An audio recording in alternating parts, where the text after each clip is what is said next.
to a show. All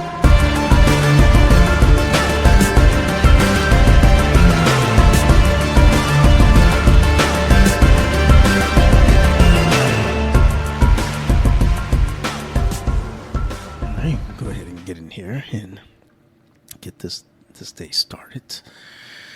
Ooh, feels weird, like especially like coming right off training, just hopping onto the mics, just like that. What's up, everybody? Welcome back to another episode of Off the Mats Podcast. I'm talking that way because my voice is a little raspy now. It wasn't like that 3 minutes ago, which is fucking weird, but whatever.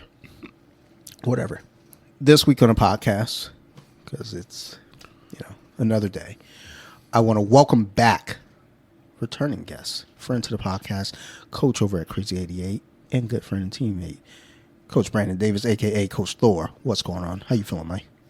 Man, I'm happy to be back much sooner than last time. Told you we weren't going to make it a 4-year span. Yeah. For sure.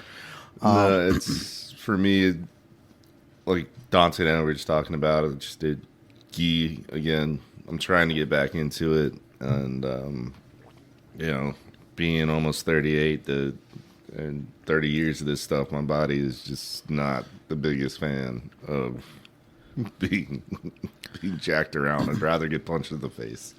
Yeah, it's weird because it's like when I think I started at 37, and it wasn't. Now, granted, I didn't have the wear and tear that you have. I'm coming in fresh. I have other sports wear and tear, but it was different, right? Yeah. So I come in. I took my bruises here and there, but it wasn't like, I felt fine. But when I turned 40, it still felt fine. About 3 weeks into 40, didn't feel fine. Then I started feeling my age. It's like whenever like I talk to Mark, like any of you folks that are like that mid to upper 30s, it's like, dude, it's like once you hit that 40, it's a whole different window. But I think the difference being though is like, again, you all have longer experience in the sport than I did when I came in at 37. When I came in, I was just like, oh, I'm going to come in and add extra workout to my schedule now. This is something different. And I got my ass whipped by a 14-year-old. And I was like, I'm going to beat that kid's ass one day. I didn't. I'm still trying. I think he might be back in the area. Let me see if I can get him out there and jump him. It's funny. It's just at this point now where we're starting to take the Kongo perspective where it's just, we're going to hurt you and we're going to be violent. Well, Kongo is violent. Love you. He just hurts. That's his language. But, there's this weird thing of like, once you hone in the skill and you're effective, then you don't have to do all the crazy things. Like when I talk to everybody about leg kicks, they touch, I know I have giant legs. When they kick you, like you need to make sure that they feel it. It's just like you and I earlier in jiu-jitsu, it's all relative. You were just like, I laid down on you and you were like, fuck. Because there are things that are universal about it. And the thing that I always try to attribute to it is like your experience to it, to know when to dial it in and when not. Because there are times where like you've been on me and you're not putting your weight on me. But from an outside eye, it's like, oh my God, he's suffering under that dude. And then there are times where it's like, it may not look like you're putting weight in, but I'm feeling all of your weight plus 20. So it's like, it's that understanding of like, when to apply it, how to apply it. And people on the outside looking in are just like, no, it's just like, big people, just big people. Yeah, it should look like nothing. Yeah. But it's not. Like we've talked about all the guys in the past, Nick, Jeff, all of them, and even Coach Neal. It's a skill to be heavy. Yeah, I just said it this week. Monday, I was rolling with little Timmons, the younger brother, and as I got him in side control, I was like, "It's all right, being heavy's a skill." And meanwhile, he's like suffering. It's like, and I've lost weight. So and I was like, I've lost some weight, but being heavy is a skill. And There are people that are at least 75 pounds lighter than me that can just feel like an anvil. It's Yeah. just like, God, get off me, please, for the love of God. Mm-hmm. You know, and even, you know, let's check into this. Huggy's fight. no. Huggy went through a hell of a fight camp. It was a monster. You know, like he was struggling a little bit. And that's just all because he had a few losses. And that knockout, did you see the fight? So he sent it to me. Yeah. I was like, because like I heard about it, but I didn't. It was like, okay, that's cool. And then like later that day, I get a text from him. I was like, oh shit, like the legend, like I get to see it now. But Yeah, so that overhand that he hit him with, it was a beautiful thing, and there's a whole like 73 seconds that it happened. Is that Huggy, like he was, like I know him very well. He's like one of my little brothers, and he was hesitant, much like you were talking about with coming back to jiu-jitsu. Mm-hmm. And he was just like, I don't know. And then when he watched the video, the guy hit him with the overhand. And Huggy was like, oh, I fucking got you. And that overhand that Huggy hit that guy with was something that he and I had been working with. You know, when it comes down to striking, it comes down to penetration, and it comes down to position. Just like grappling. I think, you know, like just looking at that, and it's good to see, like after seeing the video, you know, like just talking with Huggy, like so we texted a little bit, like I can even hear it in the text. There's just kind of this upbeatness, you know, to all that. So I mean, you know, it's good to see that training, that teaching, you know, it's still there, and it translates, and it translated to what you all, or all that you've gone over and worked on. It translated out there into the case for him. Get that knockout, what, 45 seconds? It was 73. 73. Like it's like, but that's the thing. It's like put in the work. When you put in the work, and you believe in the work too, because you can have people that are training and doing the stuff, but they're just doing it, but they don't believe in it. So I was at that point a while back. I was just showing up. Because you know the saying, like, just keep showing up, keep showing up. It's more than just keep showing up. Because I was showing up, but I wasn't like... You weren't there. Yeah, I was just like going through the motions. I couldn't tell you a single thing. We're in 26 now. I think I fully came back in 24. Like, when I say came back, it's like where I felt like I give a fuck about jiu-jitsu again. And I'm actually absorbing it. I had been training once per week, and the class I was going to was a great class. So much to absorb, but it felt like a chore for me to go to it. But I think part of that was I was only going once per week, so it just felt like, oh, it's just routine. Well, we're talking about back in the day, right? Yeah. Yeah. So that was actually really, that was one of the coolest things about back in the day, the Ivy League days. And when it came down to, like, you know, Danny, like he, you know, nothing but love to the guy. He was like, hey, we need to make this fun. If it's not fun, Yeah. why are you here? You know, and for me and all the people in the back, it wasn't anything crazy. It wasn't like we're going to Barambola, we're going to do, you know, whatever, you know. He was like, he'll look at you, and this is what works for you. You know, like you have your things, right? I have my things. You know, I took a massive back injury when I was playing football, and at a very young age. You know, so that's so huge for me, you know. But yeah, I think it is kind of one of those things. Nowadays, not so much, but I think there was a period where the fun factor was overlooked. Again, the ideal was just work hard. Just go through it. Go through the motions. And then for some rooms, that's fine. Good for them. I actually heard Mahoney going over something with one of the newer students as we were doing our warm-ups. And I believe the young man wrestled. So he was talking about wrestling. Mahoney was talking about wrestling with him, kind of connecting. It was like, and I heard him say, growing up in wrestling, if it's something like that you're struggling with, work harder and go at it, and you'll get it. It was like in jiu-jitsu, it's not so much that, it's like, take a step back and retool it. You still want to work hard, but it's not just like bang your head into the wall and you're going to get it. Because I know even for me, and I always joke, I say, yeah, I'm a little dumb. I don't get things. No, I get things.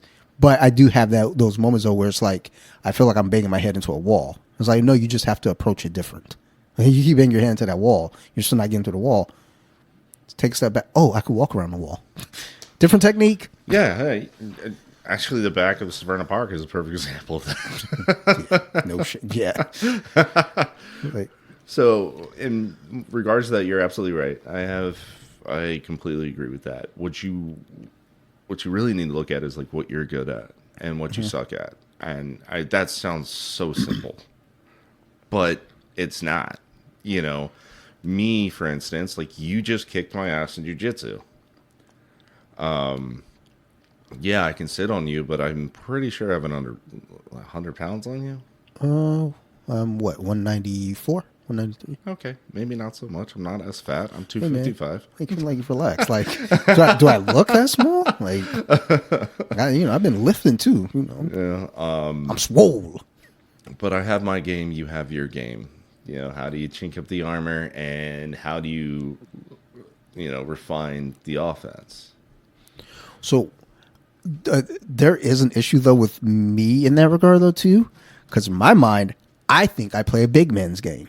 So if I go up against you, I'm trying the old me is like, I'm trying to match you.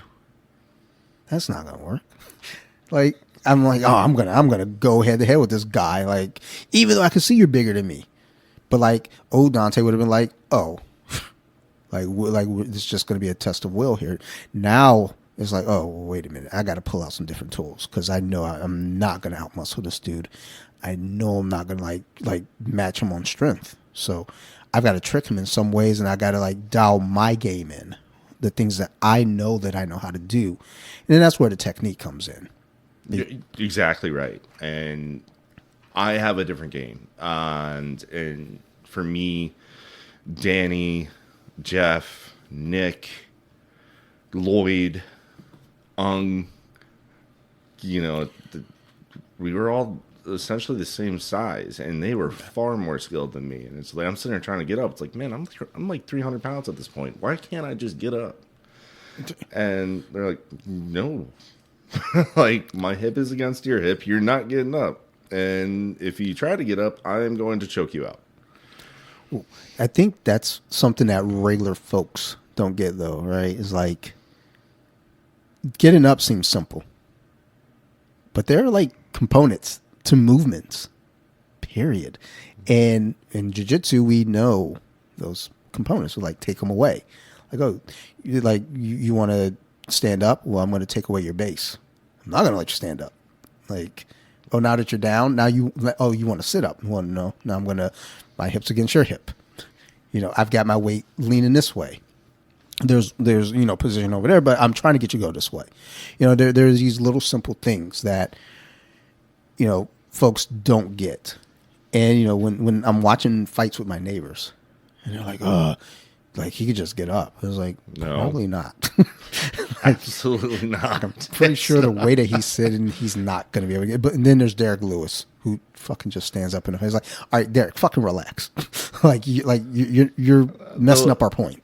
the way that he gets up is ridiculous. He just being able to like, okay, I'm just gonna like massage my back against the cage, and I'm just going to stand up. Well, he did it twice though, where it was legit. He just stood up and was like, "Are we allowed? Wait, don't tell the secrets. Like, are we allowed to do that?" Well, I do that with smaller like guys in the room, like especially the smaller white belts. Like they'll be working. I'm like, okay, all right. I gotta say, this is getting annoying. I gotta stand up, and I'll just stand up. I was like, let's reset. They're like, oh, it's like, well, you didn't have any like controls on me though, so. Right. And you go against the other, striking portion of things. I was just teaching the last night the John Jones oblique kick. Oof. And it was a straight takedown every single time.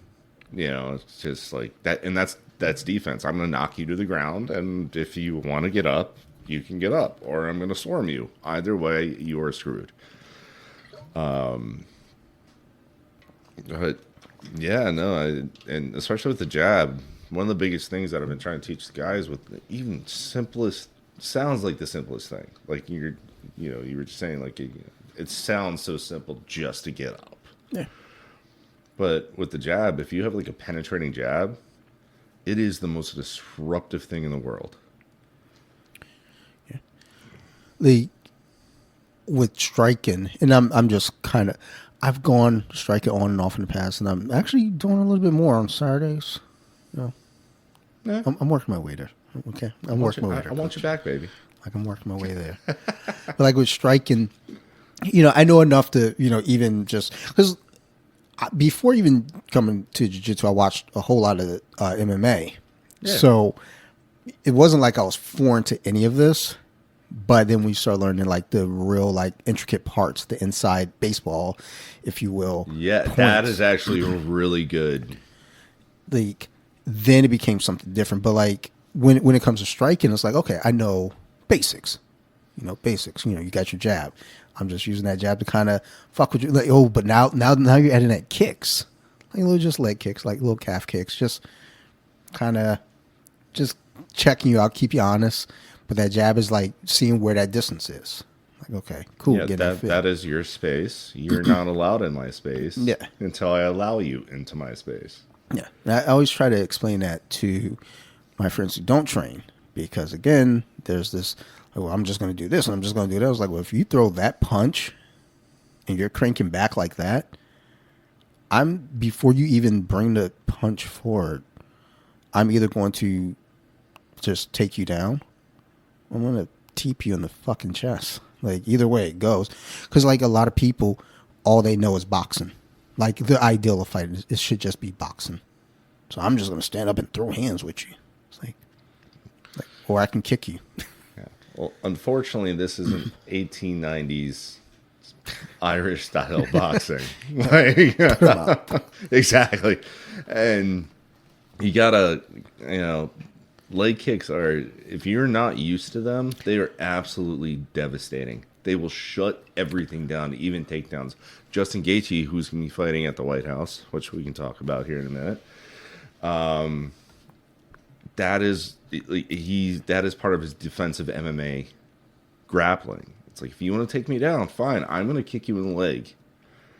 And like Joseph Valtellini, I know he's retired, but he described it to me like it's a box dance. You move forward, that's a kick. You move backwards, that's a free kick.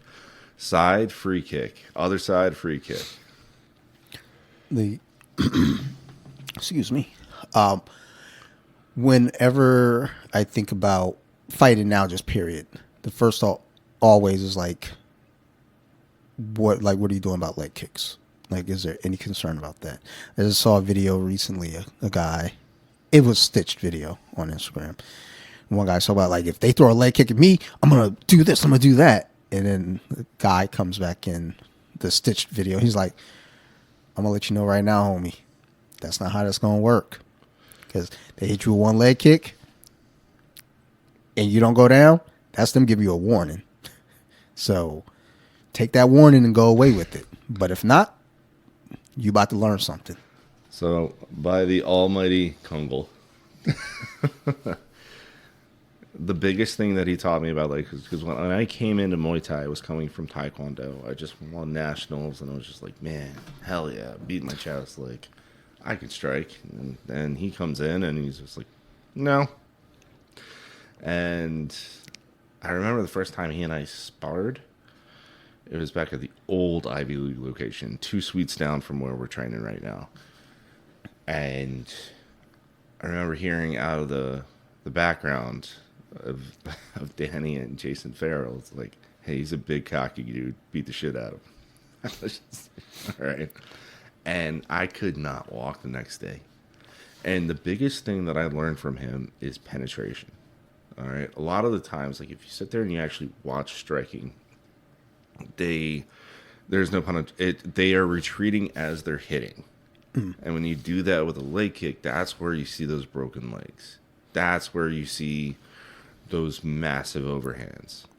You have to step into it. You have to commit, which is, you could say is terrifying because you're in their range, Yeah. I don't know. It's hard. For me, look, I do striking just as kind of an extra, extra knowledge. Yeah. But then once we start going into the idea of like what would you do in an actual like sanctioned fight? I think there's some scrimmages coming up soon, I believe. Yeah. It's like when Kyle and Nate.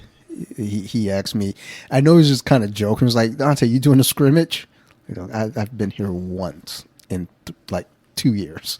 Like, come on, like relax. I can barely teep, barely teep. I can teep, but it's like we were working on it a couple weeks ago, and there's like, okay, there's something like with your step, you got to kind of like you're stepping. There's something you're taking an extra step somewhere in there. It's kind of weird. It's like, I don't know.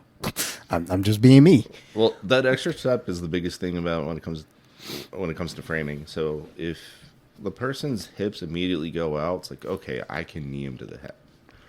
But everybody always goes for the body, and you're not guaranteed that headshot. Mm-hmm. But nobody thinks about going to the legs. Just imagine like you and I are rolling, right? And it's like, oh, hey, Thor, you can strike. And then I get top position, and I just start kneeing your legs. It is that little of a difference until you try to get up or you try to roll around, and now your leg doesn't want to work. Well, I think even in that idea too, that's the game plan, because it's like, well, I know your strength is this, so let me start breaking things that's gonna like not let you use your strengths later. So it's like, oh, you want to throw leg kicks? Well, while we're down here, let me just throw some knees to these legs real quick, soften them up. I mean, we see them in fights all the time. It's like, you got a grappler up against a striker, they start peppering that leg, and now that grappler can't shoot. Yeah. I mean, and John Jones, we can say what we want about John Jones, but that's where those oblique kicks come in. Yeah. If you look at GSP, we had this conversation last time that was on here. Like, those two are the goats of MMA. Yeah. And Fedor. I remember the Rampage fight with John Jones. Yeah. First time he threw that oblique kick, and the Rampage had not experienced this. So he looked at the ref like, yo, what the fuck? Like, is that legal? And John threw another one just to let him know it is. It's very legal. I did it in front of the ref. Did that leg just go gadget on me? Yeah. Because Rampage's reaction to that was like, no. And, he's a good sport about things. He called back there was a video of him fighting Rashad. And Rashad's beating his ass, and he's like doing the commentary on it. It was like, so I always love hearing Rampage talk about his old fights, but especially the John Jones one, where you see that oblique kick come in. It's like the way that it hit him though, It was shock. Yeah. Like, as a viewer, it was shocked too, because I was like, is he allowed to do that? And Rampage was thinking it too. It's like, yo, was he allowed to do that? It's like, yeah, I'll do it again. But it's just, taking people off their game. That's the big thing. Disruptive. Yeah. Because, like, I talk with my neighbors all the time when we're watching fights, and, they're like, oh, the fight's on the ground. Well, the BMF fight. Stand the BMF. Trust me. Like, continue what you were saying. The matchups that they've had have been up until this last one. And even that fight, I wasn't mad at it. It was just like, But, like, I don't like the idea of, like, it's just a BMF title. It kind of makes all the other titles shallow, in my opinion. Well, I mean, if you're going to have for the badass motherfucker, then why isn't Alex Pereira fighting Topuria then? Exactly. Like, at or whatever DJ. At whatever weight. That would be a fun fight. That would be hilarious to watch. I would totally watch that. Because DJ would just try to swarm him. Yeah. And Alex would just try to hit him with that dumb uppercut of it. He's like, I'm going to have to stop this little guy. Like, try to fucking put him into the rafters. At the same time, like, put his hand on his head. Oh, that's embarrassing. All right, so speaking of UFC, White House card. What are you thinking? A little underwhelmed. I was trying to. Okay, I got it here. Yeah, I pulled it up too. So I know. I don't want to say I know because I don't know nothing. But the rumor was that they're trying to get John Jones versus Alex Pereira. He wasn't cleared. Because John Jones is saying that he was offered $15 million, and Dana hasn't commented any further other than who fucking cares. Yeah, like, no, that's not going to happen. A Um, lot of it comes down to the security clearance. Well, he sounds like the kind of guy that's not going to have security Yeah, clearance. so that's what I've been hearing. But the thing is like, even just leading up to it before actually we get the card that we get, is like, so the talk on it just gave kind of this big grand thing. And it's like, the old UFC game on a PS3, you can make your own card. Yeah. You stack it with fucking every belt on the line on one card. I think people had that in mind. They're like, oh my God, we're going to get all the belts defended. And the thing is like, once we get the card that we get, like, I say I feel underwhelmed, but then also too, it's like, well, what was I expecting? What was anyone expecting? I don't think anybody knew what they were expecting. I mean, and again, it comes down to security clearance. I have a friend that works at the White House, or a family member, and they go through everything. I mean, it's going to be like, I won't go into it too much, but yeah. So John Jones isn't fighting because of his security clearance. You have Ilia Topuria versus Justin Gaethje. What are your thoughts for the lightweight title? I think Topuria finishes him in the first round. First round? Yes. I think if, let's say, Paddy had beaten Gaethje, and this is Paddy versus Topuria, Topuria could beat him in the first round, but he drags it out because he doesn't like him. I was not... Okay, that's actually a really good thought. I didn't think about that. I'm going to torture you a little bit. I wasn't a big fan of Topuria for a while. I didn't have a reason to not like him. Then I started really paying attention. And then he was on Rogan maybe last year, a couple years back. And like listening to him talk, I was like, oh, like you're like a martial artist. Like you train. Like, because like I see a lot of the guys now, it's like, it's kind of this hybrid training, I guess. Whereas like Topuria, he goes and does all the individual disciplines at the highest level, and then he brings it back to his coaches and say, let's put it all together. And then just seeing him take out Holloway the way they did, which was fucking heartbreaking. Because first of all, I didn't know that was a daytime card. So when it popped up on Instagram and I saw it, I was like, what? Like, this is like seeing your uncle get beat up. It's like, God, like not like this. Then when he when he ran through Oliveira, and like wasn't hearing a peep from Oliveira's grappling. I was like, oh, okay. It didn't just seem what Oliveira just did to Holloway. It's like, oh, okay. Well, that is the interesting thing about MMA is that it can't be X versus O, right? Yeah. Like everybody has like their own thing.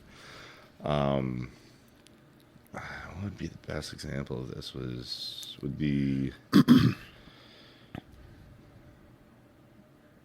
Cain Velasquez and Junior Dos Santos. Yeah.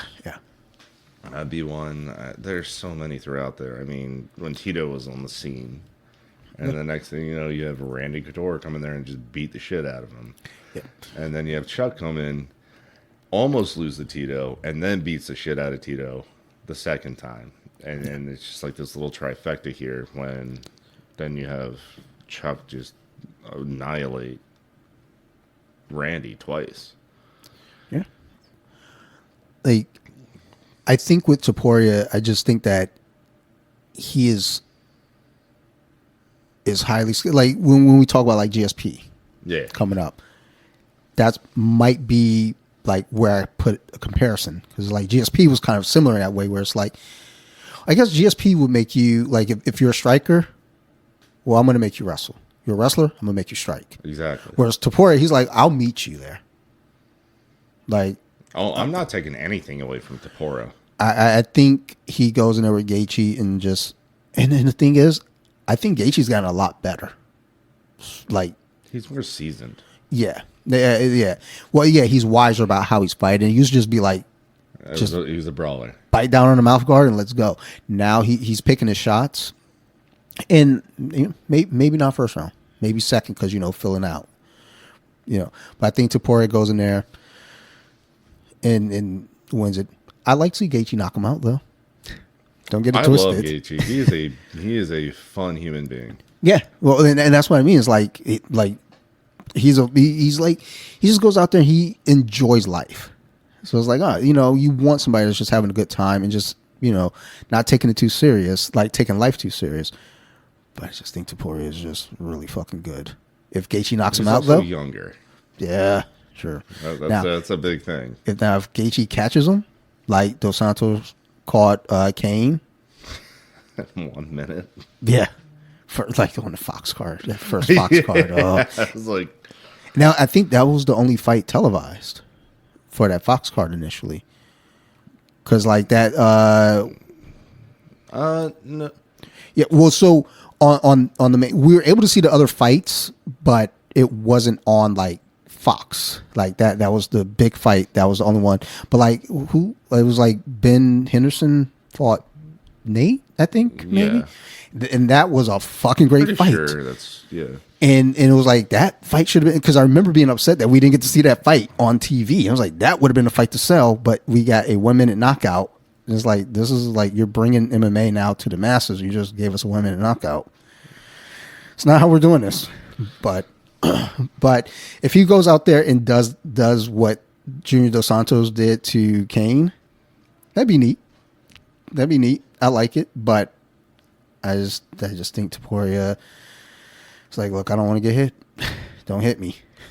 I'm going to hit you.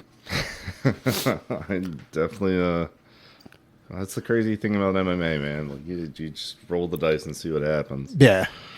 All right. Alex Pereira, Cyril Gane. Now, this one, I'm actually fascinated by. I don't know what happens here. Because, like, people can say what they want about Cyril Gane. That is a big, athletic dude. He's a big dude. He's fast. And the thing is, you're like, oh, big, athletic dude. He's probably like, there's going to be no grappling in this fight. There's, like, not a single thought of anyone trying to get anyone to the ground. These two are standing up. And someone's hitting the ground. Well, they've competed before. Like, oh, they have? Years ago. Oh. Like, I think it's been 10, 12 years ago. Yeah. People grow. Yeah. People age. Literally grow. Like, her is 247 right now. Like we've seen Overeem. Oh yeah, Uberim. Like, oh, look at this little guy. It's like, I'm gonna fight that guy again. Whoa, what the fuck? Did you eat the old one? Like, why is there two of you in front of me? How many horses did you eat today? Like, were those horses on some special supplements as well? Oh yeah. Oh, just sink it right in there. Like, oh, I get big from eating so much horse meat. Okay, sure, buddy. That's what they're calling steroids. That's what they were calling steroids. Like, okay, buddy. You know, that came from when he was fighting in Pride. Yeah. Yeah. Because they weren't supposed, they could take all the steroids that they wanted, but they weren't supposed to admit that they were taking steroids. And so he just said horse meat. Okay, buddy. That dude, I don't know. I like Overeem. I love him. I've met him. I met him at King's MMA with Rafael Cordero's place. Like, when he came to the UFC and fought Brock, and then and just going forward, I was like, I just want the best for this dude. I just want him to be champion. That fight with Brock. Oh man, that was something. He is just like, he stepped in there and he's like, I got it. And Brock is so inexperienced compared to Uberim. Yeah, call him whatever the fuck. That's who he fought that day. Uberim. Yeah, like, he stepped in there and he hadn't seen striking like that ever. No, and then he had to fight Kane. Yeah, yeah. Well, no, he fought Kane first. Kane. Either way, Brock Lesnar was doing somersaults every time he got touched. Yeah, yeah. Like the Kane fight, I mean, like, Kane was hearing none of that takedown shit. He was like, "You're not holding me on the ground." Stood up, hit him. Was like, "I will not be denied." With fucking Ubering, it was just like, we knew what was coming. Yeah, it's like, people are like, "Oh, Brock's going to take him down." I was like, he's not going to do any such thing. That dude's going to hit him once, and Brock's going to feel like his soul is gone. And like, when he hit him with that fucking like that body kick. Oh, the body kick was that was it. Yeah, that's what, like, he hit him with something before, but the body kick, Brock he let it be known, like, I am done. I'm gonna somersault out of here. Like, let me go ahead and roll back to the locker room, and I think we're done. Go back to WWE and get this title. But yeah, the co-main event, I'm actually looking forward to this fight. Probably. I think that should be the main event, honestly. Yeah, it should. I think their whole argument is, oh, it's an interim title. It's like, yeah, but it's a title. Yeah, how many at this point? Yeah. After all these years, like, come on. Don't. Well, when Patty fought Gaethje, though, they didn't say that was interim. I thought okay. No, they didn't say it was interim. Like, because I guess Topuria was going through the divorce proceedings, so it's kind of this. They're like, oh, he's on the shelf indefinitely. So, like, okay, cool. This belt's for the lightweight title. I don't recall them saying it was interim, and I'm too lazy to like pull it up on the TV.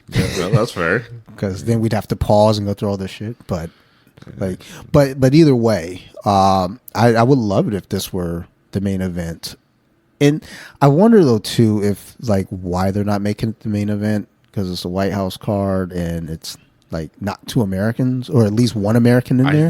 I think you just nailed it right there. Because I mean Gaethje, okay, American, like when I think America, him or Michael Chandler comes right to mind. It's like, huh. That was the third fight I was going to ask you about. Was the Chandler fight?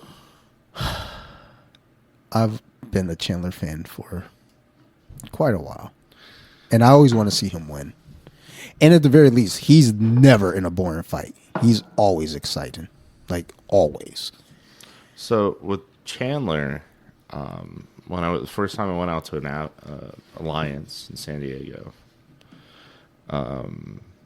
Jeff Blatchley was fighting, and he was getting ready for his first pro fight.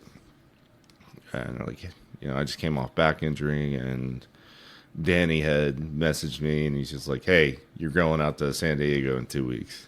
I was like, "All right," so go out there. It was an incredible experience. Like Ross Pearson, like there's so many fighters out there, and it was the last day. My flight got canceled, and I was like, I don't know what I'm doing with myself. So Chandler took me out to dinner.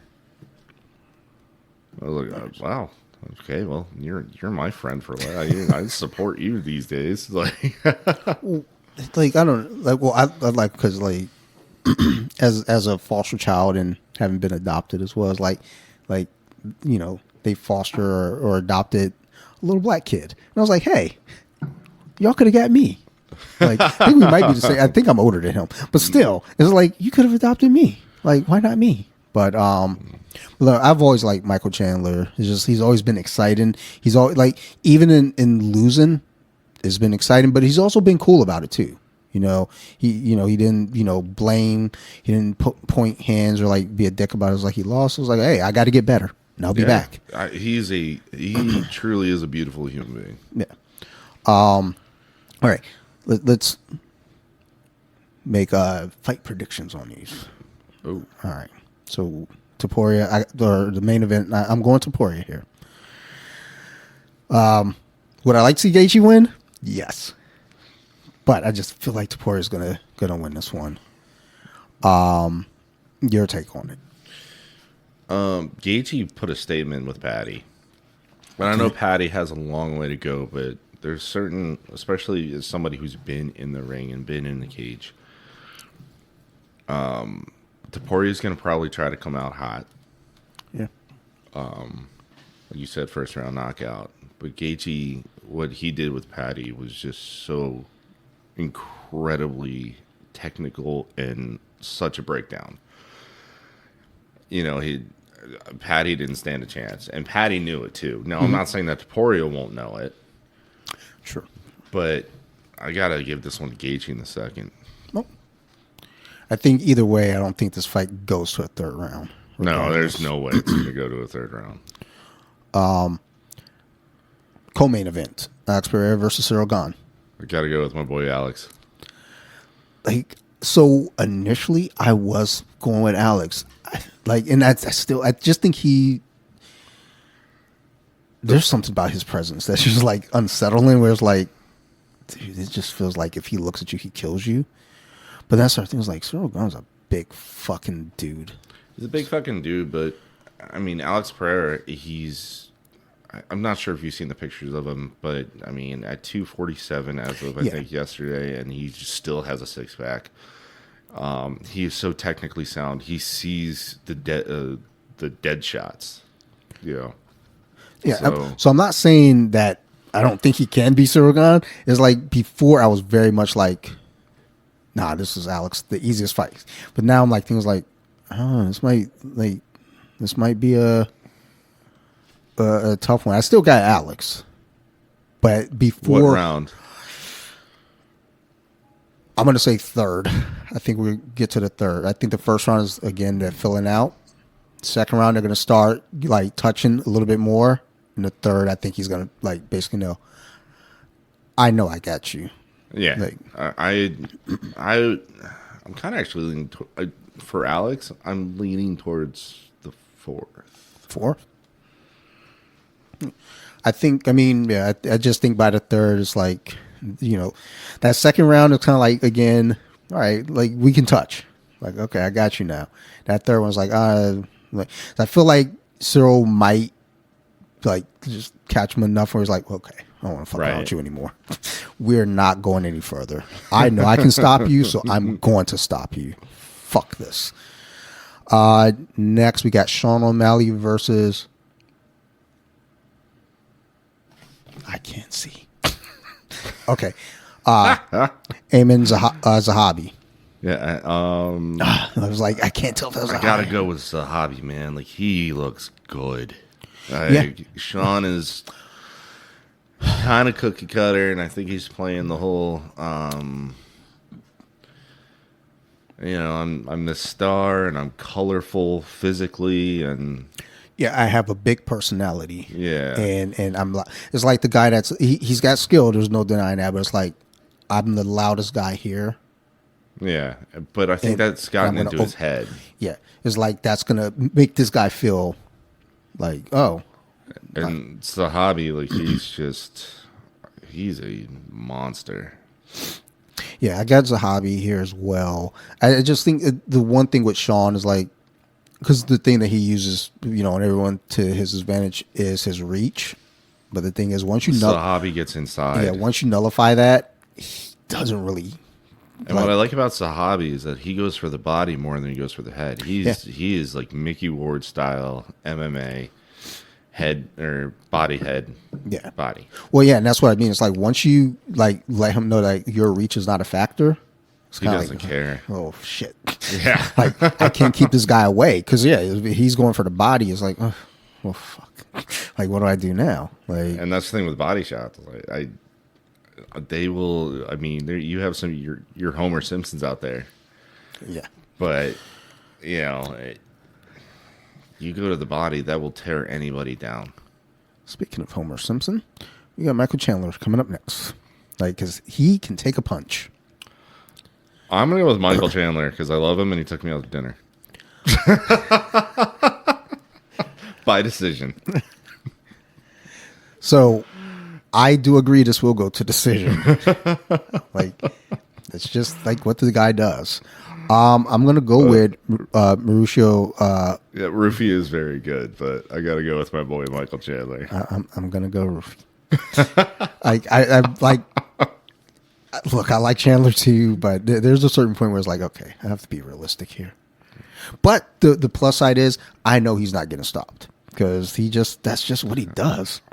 I think the last time he got stopped is when he got his Achilles with that calf kick. Ooh. Am I wrong on that? I don't know. Okay. I don't know. Bo Nickel versus Kyle Dawkins. I gotta go with Dawkins. I love Bo Nickel, but I think kind of like with Sean O'Malley, like he's in his own. Yeah. Well, no, I agree. I don't like Bo Nickel. So it doesn't matter. It doesn't matter what the answer is. I'm not picking him. Like, even in the fights where it's like, oh, he's going to starch that dude. It's like, fuck him. He's losing. Oh, because he goes by the old school wrestling overhand kind of deal. And it's like, okay, it's sprawl and brawl. And that just does not work anymore. I mean, it only gets you so far. Yeah. I mean, this is the point in the game where it's gotten you. It can't get you much further. You've got to evolve your game. Yeah. And Dawkins, like, he just completely... He sees everything, and you can see that he sees everything, and that's what I really like about him. Yeah, that's what. So, I would say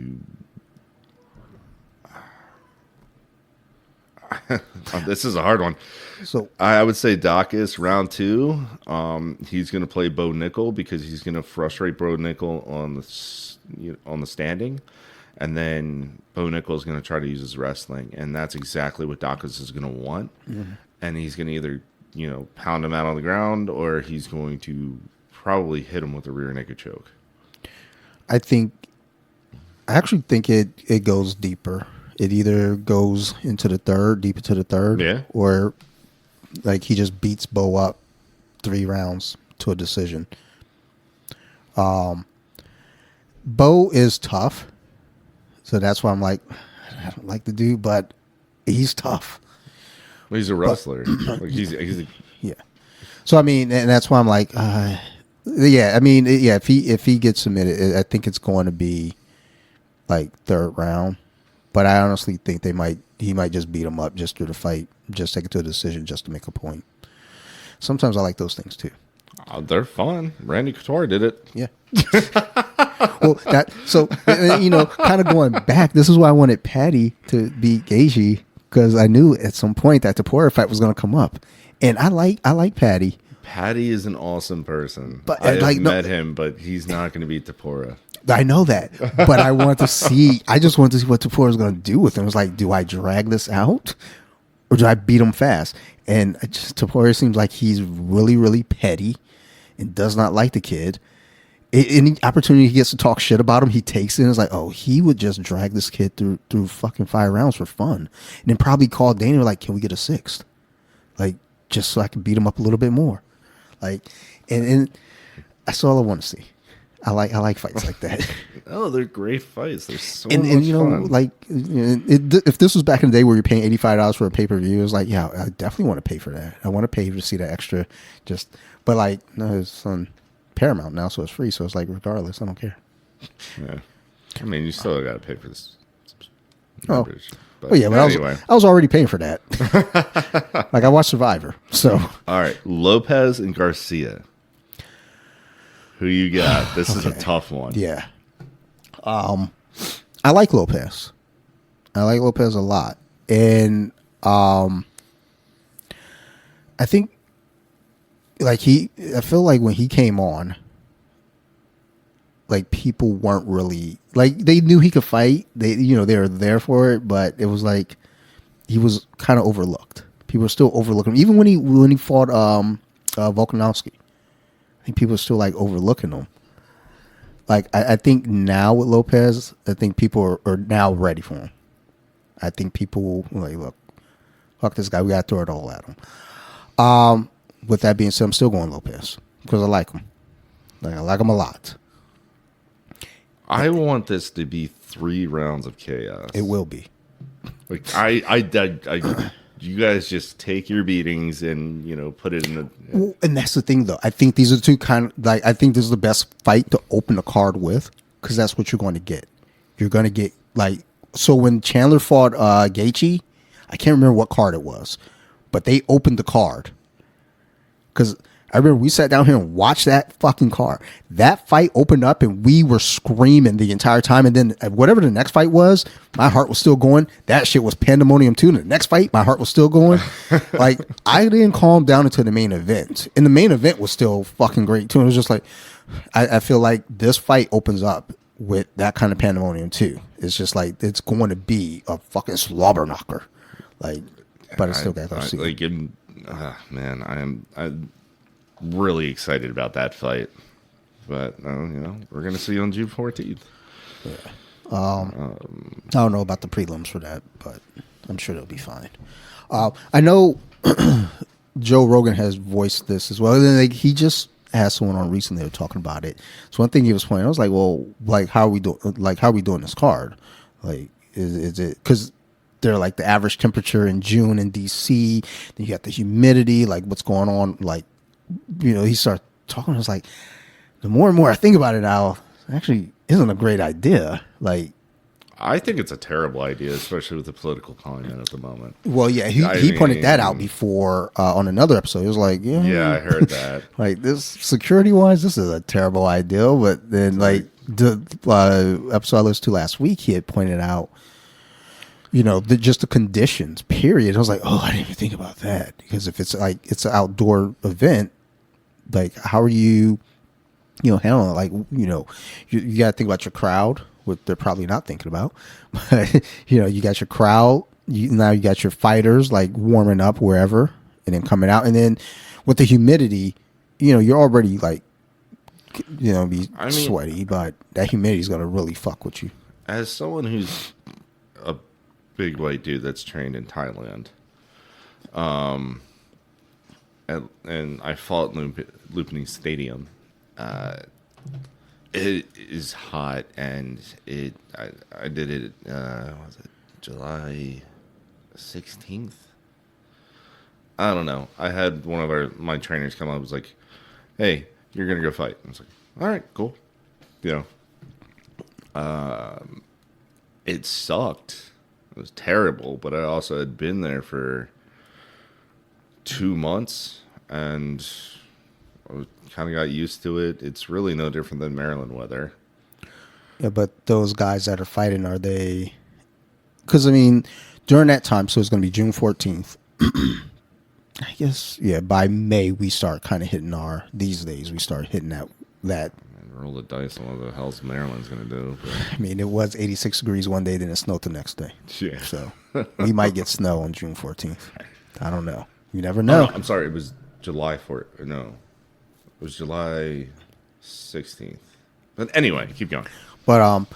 But it's in preparation for it, really. But then also once that moment's there, you know what I mean? These guys, these are professional fighters, so you're ready for the moment when the moment hits. Regardless, I mean, you've been there. It's not like they're putting somebody on that card that's making their debut. Oh, I have to argue with that. Slight argument. Yeah, they've been there before. They've done it before, and depending on wherever you are emotionally involved in politics, and that's my biggest problem with it. When it comes down to fighting, when it comes down to training, we enter the room. I don't care if you like Trump and I don't like Trump. I don't care for anything like that. I we were both in there and we were warriors fighting. And yeah. I do mean that. Yeah. So, that's my biggest thing with it is I don't want this to be political. It's awesome that it's on, I don't know. I could care less if Trump was sitting on top of the White House, like that little that little exterior thing, and just on a throne of some sort. Don't give them ideals. You think that man doesn't already have ideas? Come on. True. I mean, it is on his birthday. Yeah. So. Well, the unfortunate thing though is that even though we as fight fans, we're watching the fights for the fights, it is still a political thing, unfortunately. Hopefully we can, as fight fans, keep it to just that, though. We're in a goofy world right now where everything kind of turns its head anyway. Like, you go to the comment section of anything, and it turns into something political. I can go to an action figure, thread, and within 5 comments, politics comes up. So I mean, you have now a UFC fight card on the White House lawn on the president's birthday, celebrating our 250th, birthday as a nation. I mean, it's not even encapsulated. Yeah, well, yeah. That's the thing that worries me. I mean, there's only so many snipers, and Yeah, it's like how protected can you be, with it being that open? I mean, I would imagine he's probably in the White House watching it on TV. I would hope so. And I mean, honestly, even if there's, let's say, he is out, maybe he's in he's encased bulletproof. You can't just have your fucking president like that. I mean, but he does go to the other events. But again, those are indoors. Exactly. Heavy security. I guess how far out, are we, as security looking out, I don't know anything about sniping, so I don't know how far out you can shoot from. I don't know. My uncle's told me some things, and I was just like, man, I would never, ever want to be around any kind of political person. That sounds terrifying. No. Like, hey. Oh, it's like you're too close. Yeah. Yeah. I mean, even when the ideal first came up, it felt silly. And then I wonder if it started, because I got joked into a situation once where it's once I went through with it, my buddy told me afterwards, dude, I was just kind of fucking around. I didn't think you would go through with it. And I wonder if when the first thought of it came up, it was it was just kind of a joke. And then they're like, I'll fucking go with it. Just run with it. And here we are now, months away. It's fuck. And they're probably thinking, well, this is kind of bullshitting. It's too late now. We've got a fight card. We've got people training for this. We got concessions. What do we do now? I don't know, just go through with it. It's funny you bring up concessions. I want to know what the food will be like there. There's. Well, isn't it not I don't open to the fans us? I don't think we'd be able to get a ticket to it. There's no way. Well, I think they said it was it was just military, political, those folks that are Yeah, there's no way. And even if we could, I mean, I don't know how high their stands are going to be, but I mean, it's going to be at least $500 just to sit up in the nosebleeds. I mean, shit. When it was in Baltimore, I think my buddy got his ticket was $300, and he was not in a great seat. So I could imagine that you're going to that card if it were open to the public like that. I think 500 shooting low, buddy. I think we're in those thousands for the Baltimore card. Nicole and I were mid seats, and I think it was 350. I think I think my buddy he said they thought they didn't get the tickets. They were in maybe 350 as well, but he was like our seats are not great. I was like, well, I'm watching it from home, so. And I only paid, I think at the time it was like 60 something. I paid 60 something. But that was always a thing for me. It was like I wanted to go to a UFC card until I got older and I realized I don't like humans. And I was like, no, I don't want to go to these. You don't like those humans. Yeah. I don't like most humans, but especially like those humans at at an event. Like going to any of Huggies fights, it's like everybody there was relatively chill. We're all there to see fights. Nobody's there trying to fucking muscle up and I'm a badass. It's like, nah, no, we're just here to watch our friends fight. Yeah. We're here to support. But UFC cards, for the most part, I'm pretty sure they're fine, but there's still knuckleheads that I got enough money to buy all the beers. It's you shouldn't though. Maybe have two. I think you're gonna be okay. I'm paying $12 for a beer because that's exactly what they cost when we went. We went to Shogun fights before. I just started training. I think so. We went to a Shogun card, and my buddy he came with me. And I think his aunt was working the concession stand, so we just kept going to get beers. She wasn't charging us. I was like, oh my god, this is fucking great.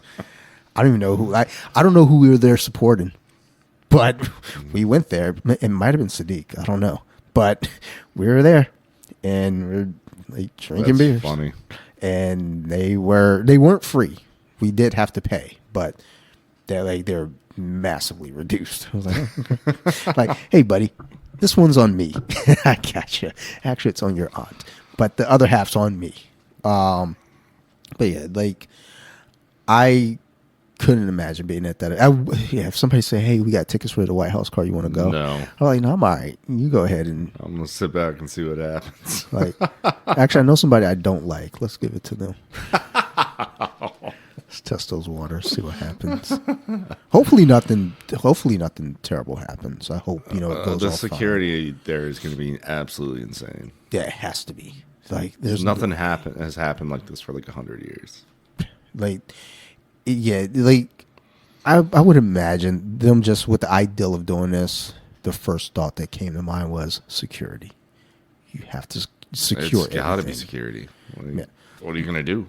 Yeah, number one priority should be security, and then next, the fights.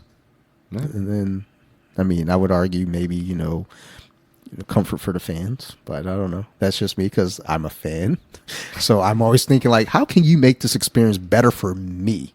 Well, make it cheaper, make the seats comfortable, add some more bathrooms, because that's always my gripe. Because once I drink, at least 3 of those fucking 16 ounces, let me tell you. Yeah, no, it's fun getting older. All right, so football, of course. Where are we at here? Wait, what month are we even in? Are we in April yet? Yeah, we're in April. April. So we got the draft coming up and everything, and what? So in free agency, how do your lines look? Not great. In fact, probably fourth in the division again. Damn. Lions are losing a lot of players, and not really getting anything back in return. I feel like the Lions are how that early the Bucks team were with Dungy at the end. Okay. Dungy built the team, or as they put it, Dungy baked the cake and Gruden put the icing on. So I do think the Lions are kind of in that position where Campbell brought in a culture for that team that they were unfamiliar with. That's a culture that, as a Lions fan all my life, I've never seen the Lions culture believing that they should win versus like, I hope we win.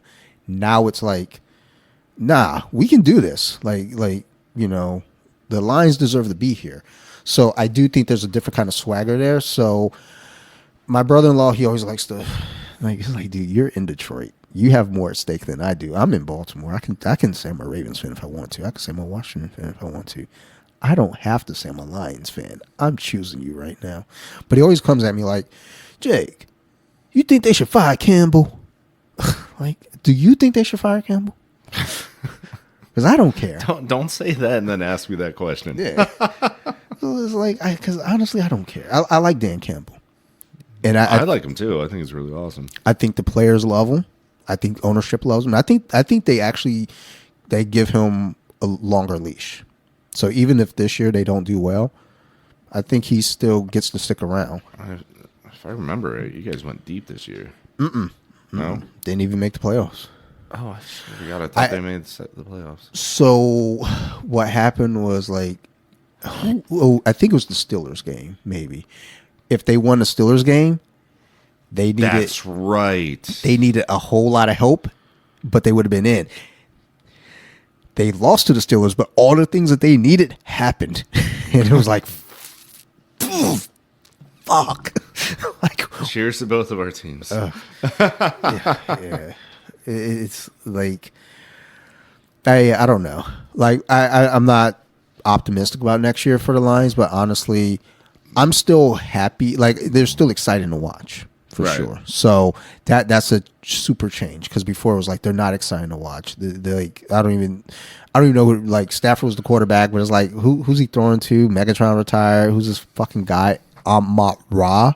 What the fuck's his name? Amon-Ra. And now we know. Oh, Amon-Ra St. Brown. Like now it's a name we know. But before it was just like some fucking guy out of SC. What's his name? The Sun God. Fuck out of here. Who names their kids that? Sun God. Some fucking guy who married a chick from Germany. And that's what it is. Like his mom, like is this big giant athlete from Germany. His dad just talked about it in an interview. He was like, yeah, I knew I wanted to have athlete kids. He was like, and he said, look, this is how it goes. You can only cut that black once. So, and he turns to his sons and they're laughing. He was like, nah, if y'all want to have an athlete, you can't cut the black twice. It was like, okay, we get what you're saying. He was like, but you got to find a tall wife. I was like, okay.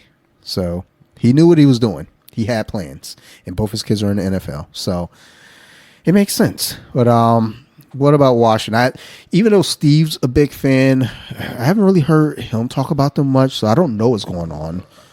We've signed a lot of defensive people that I cannot pronounce, and I apologize to you guys.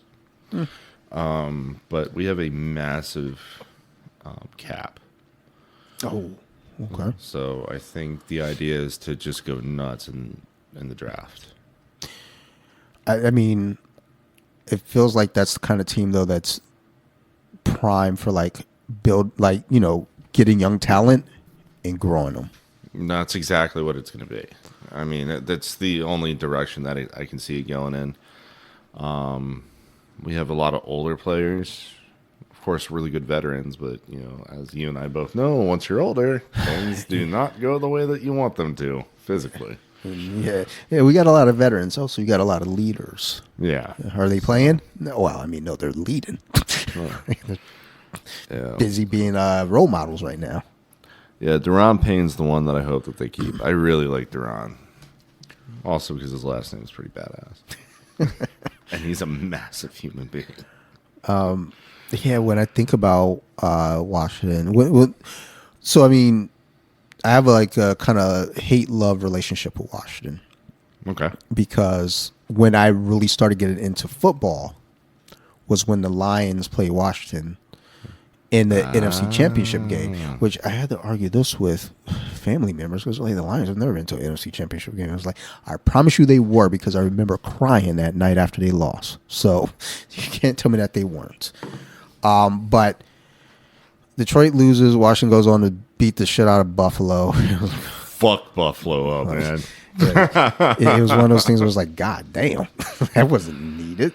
But and then I end up moving to here, and I'm around burgundy and gold, and I didn't understand what was going on. I was like, am I being punished right now? What is wrong with like? So for a long time, I hated Washington, and then like Steve and I, we've been friends since I moved here. So over that time, it's kind of like, okay, well, you know, I cheer your team, you cheer my team, we look out for each other. Yeah. 2 years ago, though, divisional round of fucking playoffs, Detroit's hosting Washington. And I'm sitting at his house watching it. My goddaughter's there. Her new husband's there. He's a Washington fan. She's cheering Detroit with me because, like, I raised her that way. That was a brutal game. But I'm sitting there, and I was being cool about it because it was like I understood what could happen. Because it's like, hey, you've got this young quarterback that's good. He's good, and Detroit's not got the best defense, but they had a strong defense, but not like they weren't like a threatening defense. But their defense was like, hey, our offense, you know, the defense complements the offense. And after that, I was just like, well, the problem that I had was like, again, I'm being cool about things, but now everybody in the house is starting to talk a lot of shit. And I had to remind them, was like, y'all understand, I can kill all of you. There's not one of you that can stop me from hurting you physically right now. And that's a promise. And like, there's not even two of you together that can stop me from hurting you unless you have a weapon. And I know my wife always says, why does it always have to come down to violence with you? It's like, because that's the equalizer. Fuck them. Like, don't talk what shit. You see, it's everything. Like, well, here's all these little situations, you know, and it's like, oh well, they're just joking, they're just talking shit. I was like, yeah, but when Detroit beat Washington, like, you know, I wasn't talking shit. And I was just like, okay, cool, like, good game, yo. Like, move on with life. But no, yeah, that's one of the things I'm trying to teach my kids is just, you know, do understand that if you know, incentivize violence and you don't know how to be violent, that's a bad day, you know. And like, that's why I'm like getting back into jiu-jitsu and just trying to, you know, get my, you know, grease the wheels a little bit. And, you know, a guy that I met 10 years ago that I'm doing a podcast with right now, that I think that's maybe the second time he's ever choked me out, but he, you know, you got me, man. You got me earlier. Well, it was friendly, first off. Of course it's friendly. And also, it was like more so out of an ideal of like, you're a big dude. And if you get any kind of control, I'm going to have a very hard time like getting any space back. So I was like, I have to, at the very least, like we ended up landing in a triangle. And I was like, I'm just going to hang out. You said it. You're just like, hey, bro, I'm here. This is a win for me. This is a safety zone. Like, you don't fight me, I won't fight you. Like, you're staying out. The one thing I gotta say that I will never miss, like, once you've gotten confident with jiu-jitsu, is just the shit talk that we were having earlier while rolling. You're just like, you dirty bitch. Oh yeah, that's always like. What was it like a few weeks back? I was singing to people. I was singing whole songs. Yeah, you told me about that. Because first off, if you don't want me to sing, then stop me. That's a fun philosophy. I can't remember who it was that I didn't sing to, though, because I was scared. I was like, oh, I don't have room to sing because I have to think about fighting. Like, they're about to beat my ass. I got to concentrate on these moves, but no, I got top control. Oh, you getting Tony Braxton today. This is another sad love song up in this bitch. But yeah, it's like, everyone in that room, I just let them know, except for my goddaughter. She knew. she found herself a space over there and was like, I'm gonna step back because I know that he's not happy right now. And that was the thing. I was still keeping a smile on my face. Mind you, we'd all been drinking. You know, we might have had, you know, a bottle or two. It's football. Yeah. Like we started with beers and we started taking shots, and then next thing you know, they're talking shit, and I'm like, I'm trying to be cool. And then it was like, look, I will kill all of you. this is not joke time anymore. I will fuck you up. And like I always tell people, I'm a crier. You know, I'm an emotional person. I was like, oh, I should cry. Just like the chip on the shoulder, I should cry just to make somebody laugh. Just to give me a reason now. I'm just fucking around. I don't want to cause any issues in my friend's home and fight. But look, if for the listeners, if we're out watching football together, just be cool about it. Don't talk shit. Like, but if you can kill me, yeah. Like if you can beat me up, yeah. Well, I mean, if you can just like, my team scores a touchdown, and just be like, yeah, be excited. Yeah, like that's fine. You should be excited, but don't get in your face and be like, you suck. That's right. Well, and because normally when that happens, that's when your team starts losing. Yeah, I believe in that kind of karma. Well, yeah, I mean that's my whole thing too. It's like, yeah, be excited when your team scores. That's the game. Be excited, but it's like the game's done. It's like, okay, yeah, your team won. Like, what's with all the continuous shit talking? Like, because we can fight. Like, I've got mats. But also too, I always say too, is like anyone that can beat my ass doesn't tend to talk shit, because like those people, like we tend to be like chill. Like it's not like you come in here, it's like, Dante, I can fuck you up. Yeah. But like you don't, it's like we're all chill. Like everyone's chill about shit versus like, I think people who do talk shit and try to egg people on, and like you say, like incentivize violence, they don't understand violence. I think people who do understand violence aren't the ones looking for the fight. We're the ones that are trying to avoid it. The funny thing that you say about that is you and I both know violence, and we will talk shit. Yes. To each other.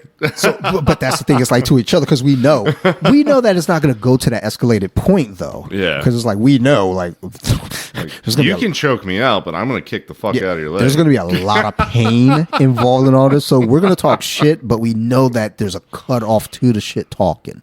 Versus like people who don't quite get it. It's like, oh, I'm going to keep talking shit. I'm going to keep poking the bear, and it's like, well, it's also comical. Yeah. Like it's comical between you and I. Yes. And we're, but if you see somebody on the street, that's why I tell everybody, just walk away. Yeah. Just disengage, because if you don't know them, you don't know what they're going to do. Yeah.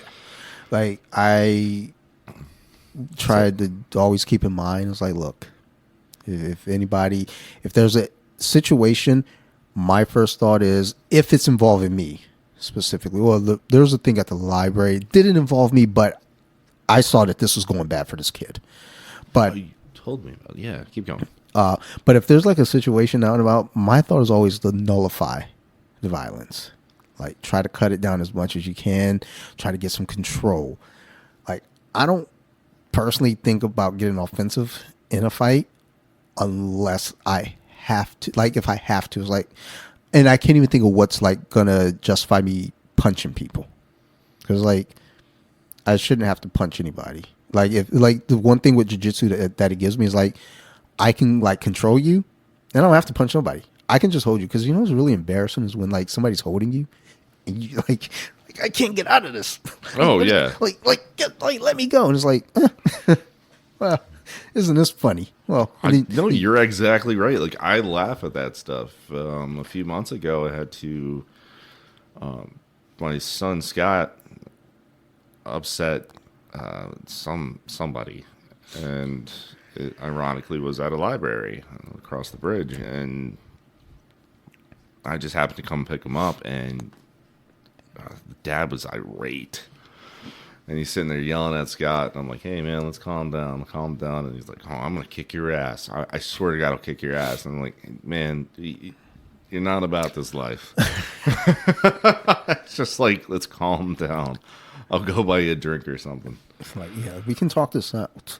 Like, and that's the funny thing, too, in my mind. It's always like, I'm going to kick your ass. And my first instinct is always, like, from a fucking Star Wars, you will try.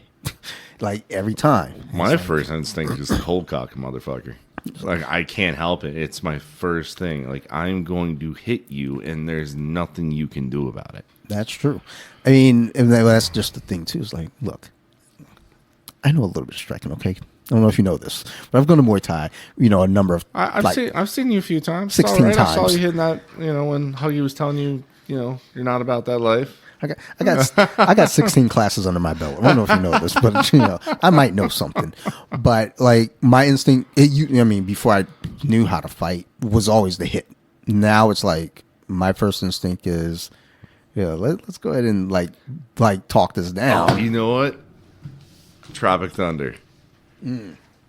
That's really what it's at. That scene where Robert Downey Jr. says, like, "You people," and Michael B. Jackson is like, "What do you mean, you people?" And he goes to hit him, and he grabs his hand and just hugs him. It's like, for 400 years. He did stand up, and he was like, "Yo." That dude was really black. He was like, he showed up to shoot him when they were like, you know how we always late. What the fuck you mean late? That shit was great. All right, let's go ahead and wrap this bad boy up here. Yes, sir. Thor, it's always great having you on. Yeah, actually, so the plan initially was to do it next week, and I realized I'm actually going to be on someone else's pod next week. And it was like, only option there would have been was delay it, and I don't even know how long I would be on their pod, so I couldn't even give you a time to, because I like the initial ideal. I love that. I was like, let's like get the troops together, but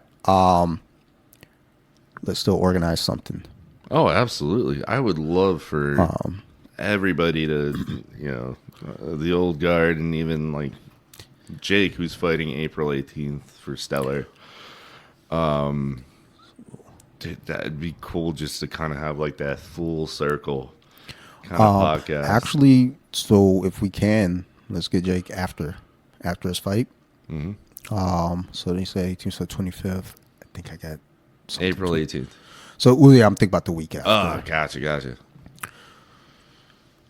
We'll figure it out. I think the 25th we're doing. So I can't remember, but we'll get we'll work it something out, sorted. But like, after his fight, let's regroup and get back here, because the ideal was let's get before, and I was like, shit, I can't do right before unless we could do today, and just it's a holiday weekend. Like, apparently people like aren't heathens like me.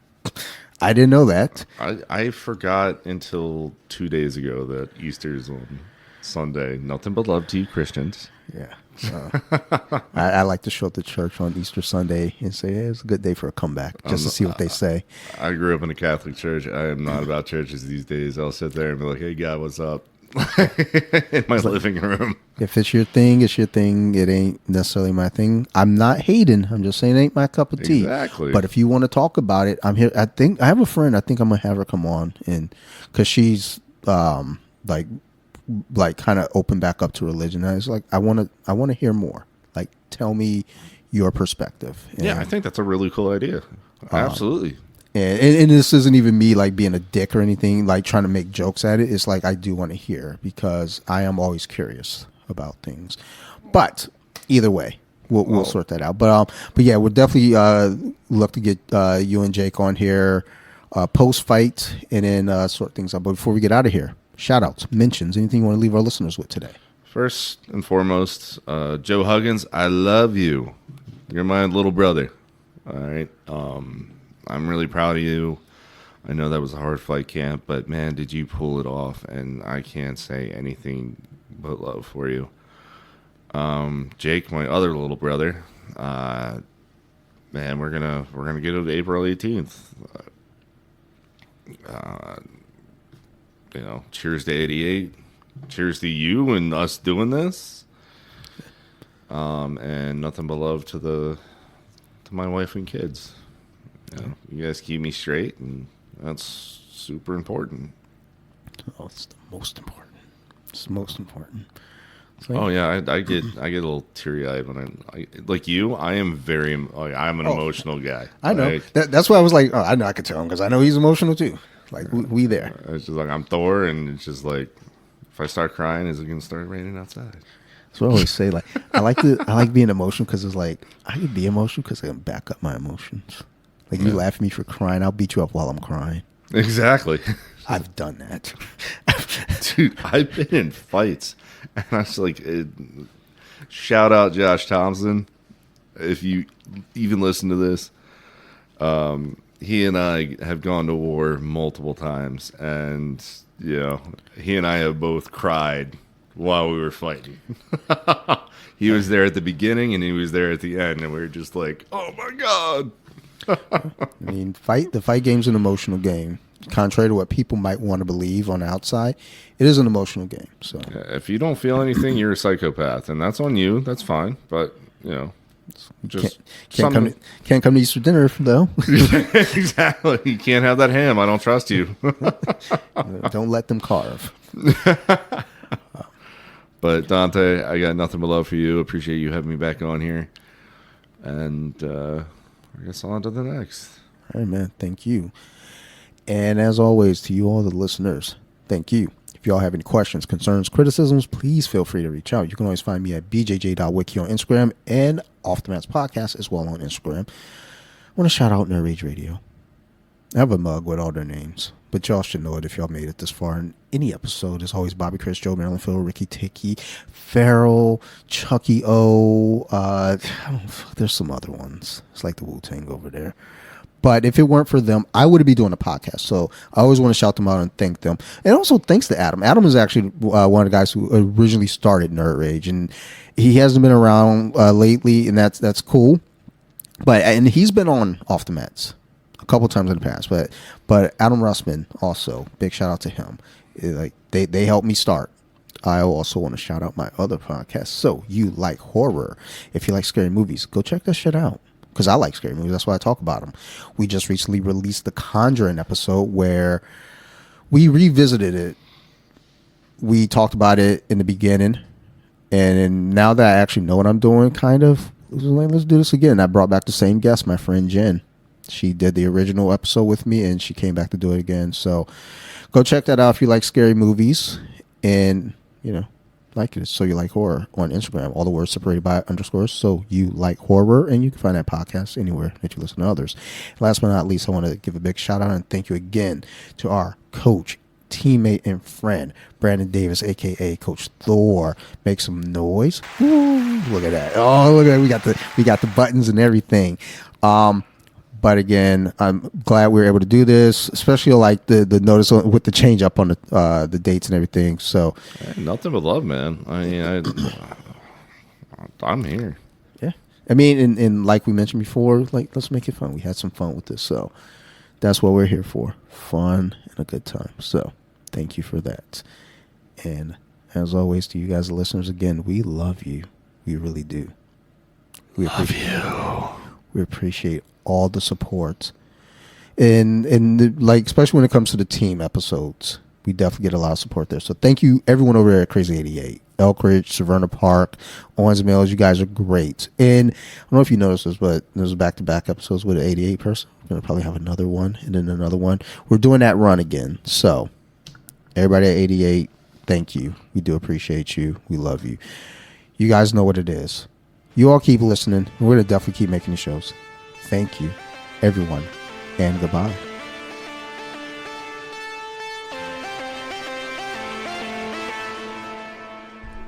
Deep boy, what's it?